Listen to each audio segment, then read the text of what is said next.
Alright, so today we're gonna be talking about why your favorite rapper is broke. Well, maybe not broke, but not as rich as you think he is, you know what I mean? Is a lot of people don't really understand how these contracts work or what happens after you sign a contract. So today we're gonna break down how these deals work, what a 360 is, and all that good shit, you know? Oh, you're in a 360? I don't know. No, don't tell me you don't know.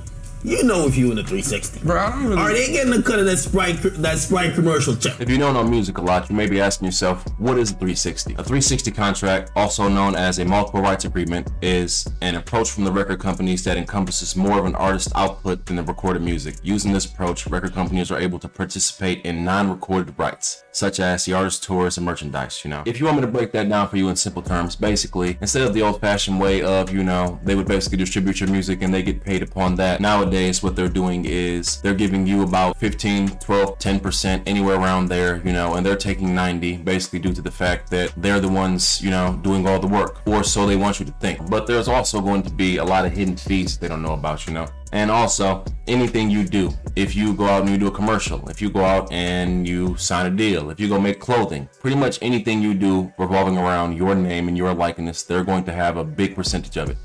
So now that we've established sort of what a 360 is, we're going to talk about what happens when you sign a contract with the 360 deal. Cash Money West. Oh, so that is through Birdman and all I know is Cash Money West and Whack 100. It could. You gotta ask Whack about the other people involved. You haven't seen your own paperwork? Nah, I seen it, but Whack showed me. I ain't see I signed with Cash Money West. I don't really know about all the... So Whack runs. So what you just saw is a man that doesn't know his own paperwork. He doesn't know what a 360 is, and he doesn't know that his record label is owned by 3 other record labels, you know. So I'm gonna break this down for you. Whack 100, also the person that owns the label he signed to, is the only person that knows his paperwork, which means he didn't have a lawyer. He just signed the paperwork that Whack 100 gave him, which a lot of people do. You know, I keep trying to tell people that these people aren't using lawyers, or if they are, they're using lawyers that come from the record label. If it's a record label lawyer, you know what they're gonna do? They're gonna make sure to keep the record label happy because they're the ones that pay them the most money. You know, they have 30 artists. This lawyer works for all of them, you know, not just you, and it works for the label too. And basically this lawyer will never be able to help you in court. You want to know why? Because it will be a conflict of interest. The same thing just happened to the Migos. They were negotiating with their label. The Migos signed a contract, let's say relatively about 7 years ago, you know, and they were a decent amount of hot. And about 3 years ago at their peak, when Bad and Bougie and all that shit was taken off, you know, they renegotiated their contract. At that point in time, you would believe that they'd be getting a bigger percentage because they were way bigger at that time, right? Nah, the lawyer renegotiated to where they'd be getting a smaller percentage. You want to know why? He was their lawyer, and now the Migos are suing their entire label just to try to get this money back, and the lawyer went to the bigger pockets. Blueface doesn't understand. He says, I am signed to Cash Money West, so let's put it like this. Whack 100 is his manager. He's also the owner of Cash Money West, which is under Cash Money Records, which is under Republic Records, which is under Universal. So basically you have 5 separate people all taking money from your pocket, you know what I mean, which is fucking nuts, and you don't even know it. This is why these people need to read their own contracts, or I mean, at least have a lawyer there to tell you the basic understanding of what you're signing. Next, we're going to talk about what happens when you actually sign a contract. Yeah, if you break it down, when a pimp meets a girl, he puts her into a coat, and some bathing suit, and some pump, makes her look good. When a label meets an artist, they give them a budget. They choose them and they say, I think you can make me money. I choose a bitch. I say, I think you can make me some money. You seem to want to. The average artist walks into a record label who is a pimp and says, please pimp me. Let's say you're an artist and you sign for $1 million, you know. We're not going to get into the years and the albums and all that shit right now. The first thing we're going to start with is the $1 million, right? Most of you probably believe that when you sign for $1 million that you're going to just receive $1 million. No. That's not how that works, you know. When you sign for $1 million, 20% is instantly going to your manager, you know. So that's 200,000 gone. Now, 10% is going to your lawyer, or 15% if he negotiated for you very nicely. That's another 150,000 gone. Once the government finds out that you've received over $500,000, you are now inside of a new tax bracket. You know what happens then?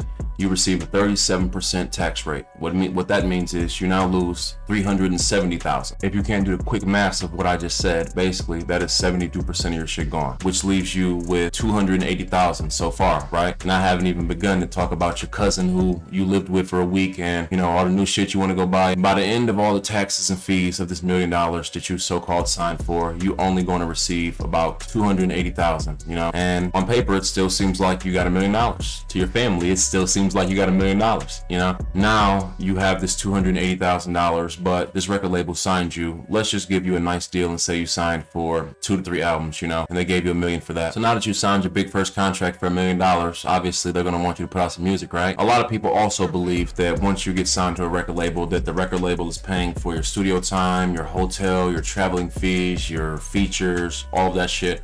They're not. They're taking it out of the profit that you're going to receive for the future. So they're just adding it onto your tab. I haven't even mentioned by this point that the $1 million they gave you, it's a loan. This is something I want to tell a lot of people too. An advance is a loan. You know, basically when I give you $1 million, I believe you're going to make back this $1 million for me. You know, how fast is up to you. Or if you ever do, that's up to you. But the $1 million is a loan. So let's say you're 1.6 in a hole. The label says you got to make an album. We got $1 million budget for you to make it, right? That $1 million is going to go to studio time. I'm simplifying shit. So your recording budget to pay for features, to pay for samples, to pay for clearances, let's say some $1 million, right? So now you're $2.6 million in the fucking hole. You haven't made these motherfuckers a dime. This is why when rappers say, my label not paying me, nigga, you know how much they spent on you? So cool. They spent that amount of money for you to make the project. But they also said that they were gonna guarantee you, let's just say $500,000 for promotion to get it out. Now let me tell you what a label does. And I promise you, this is the case. If you see an artist on Rap Caviar, minus $100,000 from their budget. Not that Rap Caviar is charging, but what happens, just like when you see a song on radio, there is a pitching and promotion team. When people are putting money to radio, they'll say, hey, we need this song. It's a big song. Put it to radio.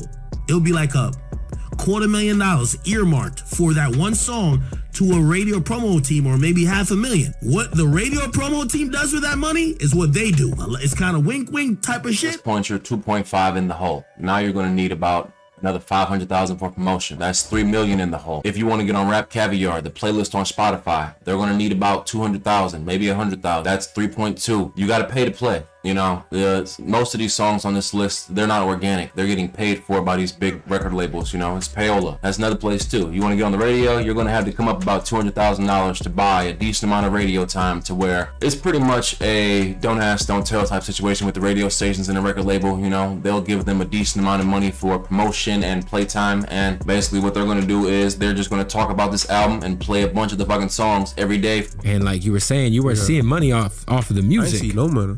Right? You had and this is coming from someone. Like $30. This is somebody who has plaques. Yeah. You have plaques. Yeah, no, I had like multiple like gold songs at the time. That's what I'm saying. And so for people who don't understand, like most artists that you see that signed to these major deals, I ain't even get nothing but a damn $150,000 advance. Yeah, and how did you not recoup that? Right? That's crazy. Off of how many gold records? 2. That man said all I got was $150,000 and I had 2 gold songs and I still didn't recoup that, even though the songs have definitely made that money back. You want to know why? It's all the hidden fee. Let me tell you about another hidden fee that's stupid. They hit you with a insurance fee, or maybe I'm not sure exactly what it's called, but you know what the fee is? The fee is for the physical copies of your song. Even if you don't have any, or physical copies of your album, there's an insurance fee, which is about 2.5%, maybe 3%. That they charge just in case CDs or things like that get destroyed in the process, and they're going to want to recoup that, even though who the fuck buys CDs anymore? But like, from you better make that last, or you better start to build your merch and your touring and all this shit, because it's going to be a while before you see money from your actual music. How much money do you think you got to put into it for marketing and all that stuff, digital, to get a song to go to where as though you going to make your $500,000 back 4, 5, 6, 7 times? I say you need about a good record in about 100,000. Like to. I think the worst part about it is most of these rappers don't realize that it's too late until it's too late. That's some slave shit right there. I'm in a slave nigga. Warner Brother got my YouTube hostage. I ain't been assigned to Warner Brothers since fucking 2013.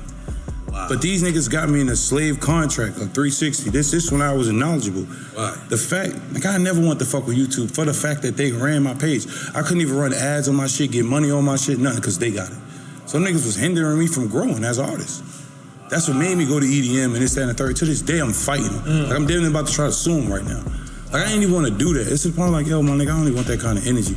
I'm not putting no music out. I'm not doing nothing. Why the fuck do y'all got my my music. You see, this man says he hasn't been signed to this record label since 2013, yet they're still running his YouTube, they're taking all the money from the ads, and they own all of his masters. This is what I try to preach to people. A lot of niggas try to say that I'm hating or whatever, you know what I mean? But what I'm trying to tell people is I'm not gonna say every artist should be independent, but what I will say is, what you need to try to work towards is owning your masters. That's forever money. Even if your masters are only earning fucking $100 a month. This is just so I can show you guys some of the biggest artists in the world begging to own their masters. This is Kanye West saying, Universal won't tell me what my masters cost because they know I can afford to buy them. I want to tell y'all that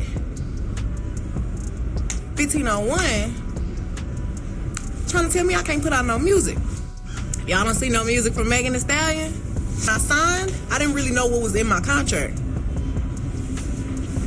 I was young, I think I was like 20. And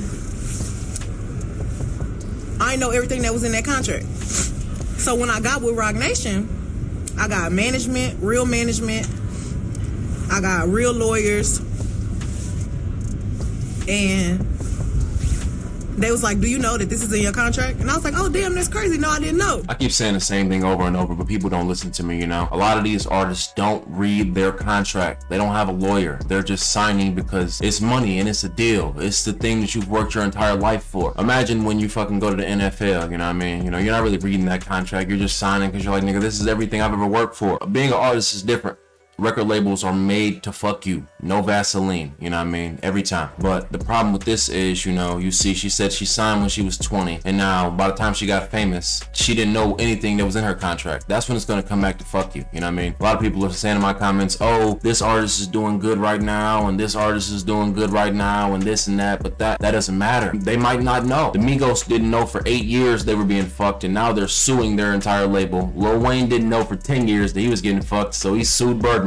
Tiger didn't know for 6, so he sued Birdman. There are a lot of people you don't know until you know. And once you know, you realize that for the last fucking 8 years, you've been getting fucking skimmed off the top and taken from.